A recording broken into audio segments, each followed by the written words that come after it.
Evet arkadaşlar, şimdi size Pulsar Bajaj RS200'ün farlarını değiştireceğiz. Birlikte değiştireceğiz. Xenon far aldım 2 tane. Yani çok pahalı bir şey değil ama güzel iş gören bir şey. Yaklaş kameradan görsünler. Şöyle bir şey. Daha önce takmıştım ama sökmüştüm. Şimdi bir daha takacağım. Önce kısadan başlayalım. Gel göstereyim. Şurada göstereyim. Görüyorsunuz. Şu gördüğünüz kablo, bunları bir tut bir. Şu gördüğünüz kablo, bunu sökeceğiz söket. Aynı şekilde uzunlar da burada. Uzunları da sökeceğiz.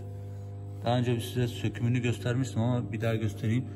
Şunu kavanoz kapağı açar gibi, yani normal su kapağı açar gibi şöyle çeviriyoruz ve çekiyoruz. Geçirmeli bunlar. Çevirip geçirmeli.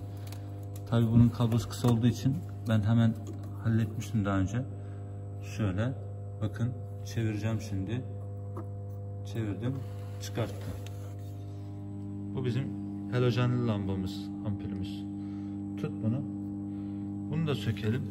Önce şu tırnakları bastırıp çıkartıyoruz kablosunu. Daha sonra ampulü yerinden çıkartacağız. Yani buradan çok gösteremiyorum ama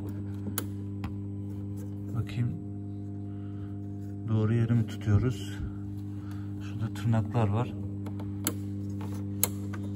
Lambamızı çıkartalım. Lambayı burada çıkartırız. Evet.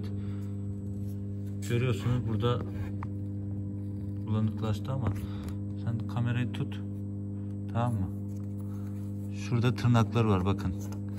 Burayı dibini bastırıyoruz. Görüyor musunuz? Yanında da aynı şekilde böyle tırnak var. Bu tırnakları basınca kilitleri çıkıyor arkadaşlar. İyi bastırmazsanız çekemezsiniz. Daha sonra bu yerindeyken şu şekilde çekip açıyorsunuz. Yenisini takarken yine bu şekilde takıyorsunuz, çeviriyorsunuz, bırakıyorsunuz. Yerini tutuyor. Şimdi ben Xenon farımı takayım. Ampulleri.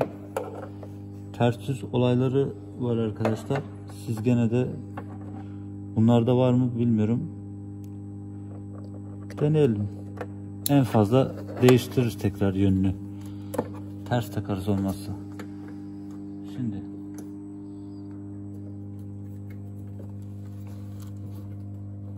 evet, bu tamam. Şimdi diğerini takalım. Böyle gelelim. Kablosunu alalım. Nerede? Bunun kablosunu çok kısa yapmışlar. O yüzden bunu yerinde takacağım. Önce farımı takayım. Ondan sonra ya da şöyle yapalım. Görünüyor mu? Evet. Tamam. Bunu böyle yapacağız. Taktık. Şimdi farı takacağız. Xenon farı.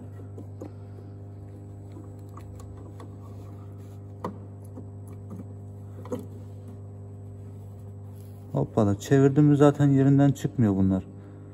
Anca dönmesi lazım ama dönmüyor. Şimdi motoru açıp test edelim.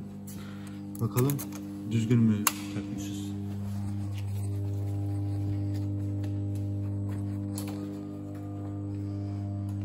Çalışırsa gözünü alabilir.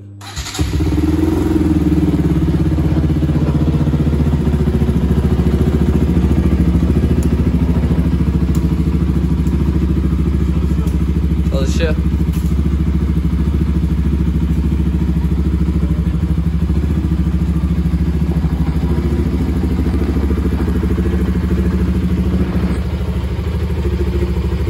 Eskileri sakladım, çalışıyordu.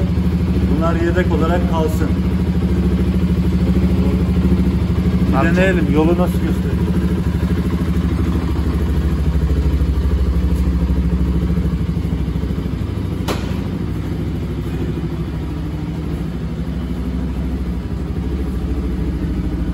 Gel buraya. Gel. Karşıyı çek. Şimdi şöyle, ama bu olmamış. Ben bunu noktasal olarak yapmak istiyorum. O yüzden söküp başka şekilde, diğer şekilde çeviriyorum. Çevirip bir tur tersine çeviriyorum. Şimdi bakıyorum. Evet, şimdi nokta atıyor. İleriye gösteriyor.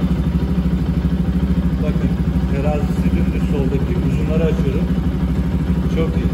Daha iyi anlamak için duvara bakalım. Şöyle. Evet, tam ortaya vuruyor. 10 numara olmuş. Teşekkürler.